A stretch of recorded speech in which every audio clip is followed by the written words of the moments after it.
Aujourd'hui, malheureusement, le président de la République est atteint par l'âge. Il n'a plus le pouvoir physique avec ses contraintes, ses exigences. Il n'a plus la force pour exercer. Donc, lui au pouvoir aujourd'hui, en vérité, ce n'est pas lui qui gouverne.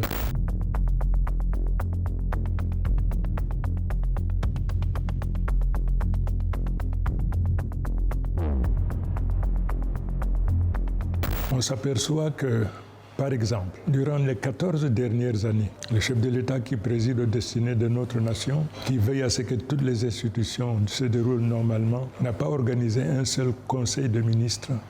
La deuxième observation, le président de la République nous donne l'impression d'être distant. C'est à croire que le pouvoir a cessé de lui procurer le plaisir, l'honneur de présider aux destinées de notre nation. Par exemple, au niveau du gouvernement, aujourd'hui, il y a 4 ministres qui sont décédés, qui n'ont pas été remplacés. Nous observons également qu'il y a ce journaliste qui a été assassiné, victime d'une conspiration, assassiné de manière brutale, sauvage.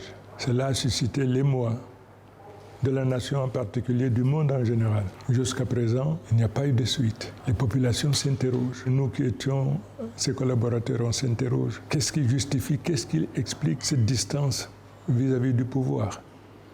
Le chef de l'État nous donne l'impression d'être autiste. S'agissant maintenant de son rapport avec le gouvernement, nous constatons plusieurs symptômes qui convergent vers ce qu'on peut appeler le syndrome de fin de règne. Le gouvernement de la République a cessé d'être un instrument au service de la République. Le gouvernement est aujourd'hui un instrument au service de puissances occultes. Alors ce pouvoir occulte, comme j'en ai parlé tout à l'heure, c'est aussi divisé en 2 clans. Il y a un clan qui appartient à telle famille, à telle caste, et l'autre clan qui appartient aussi à telle autre famille, à telle enseigne que ce pouvoir, relevant de la souveraineté du peuple, se trouve donc accaparé par ces 2 groupes qui se battent pour le triomphe de leurs intérêts, mais surtout qui se battent dans la perspective du changement du chef de l'État à la tête de la nation. J'avais pris la décision de l'accompagner jusqu'à la fin de sa carrière.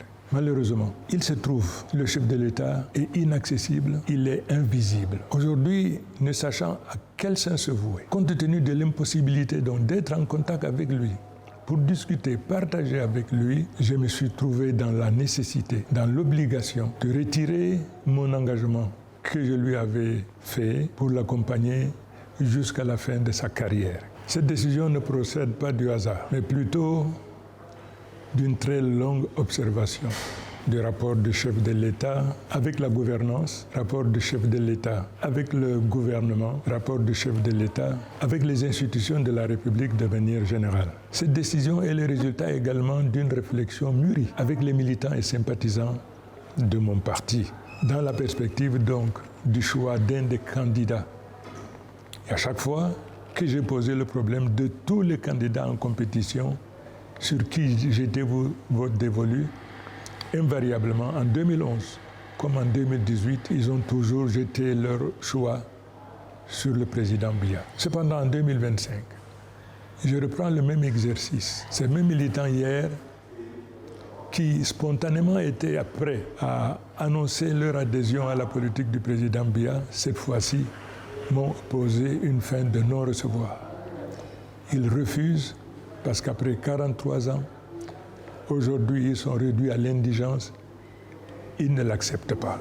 On ne gouverne pas une nation par procuration ou par délégation de pouvoir. Aussi longtemps que le président de la République était aux commandes et prenait des décisions qui étaient exécutoires, on peut dire, oui, il exerçait le pouvoir. Le pouvoir qu'il exerce aujourd'hui, il l'exerce par procuration.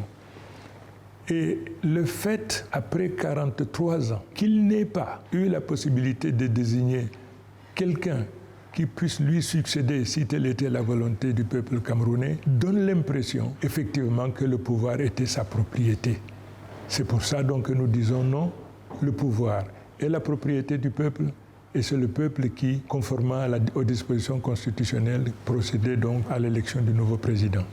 C'est donc pour toutes ces raisons j'ai estimé qu'il était impossible de continuer mon expérience aux côtés du président de la République. C'est donc pour cette raison que j'ai décidé de démissionner du gouvernement. Si le pouvoir était contre, il m'aurait interpellé. Jusqu'à présent, je ne fais pas l'objet d'une interpellation. Ça veut dire que ça a été acté. La seule chose qui ne changera jamais dans l'existence, c'est que tout change. Mais je n'innove pas. On ne reste pas fidèle à l'incompréhensible, à l'inacceptable. Les Camerounais veulent le changement. Et ce changement prescrit à tous les Camerounais de manière générale, et ces deux partis politiques en particulier. Il faut qu'on se souvienne que l'immense majorité des Camerounais aspirent au changement. Il faudrait donc que les dirigeants de chaque parti politique, individuellement, fassent d'abord leur mieux, leur aggiornamento, ensuite comprennent la nécessité de construire des passerelles pour que les uns aillent vers les autres, afin que nous puissions mettre ensemble effectivement une dynamique et que nous puissions trouver éventuellement un seul candidat que nous présenterions contre le président du RDPC.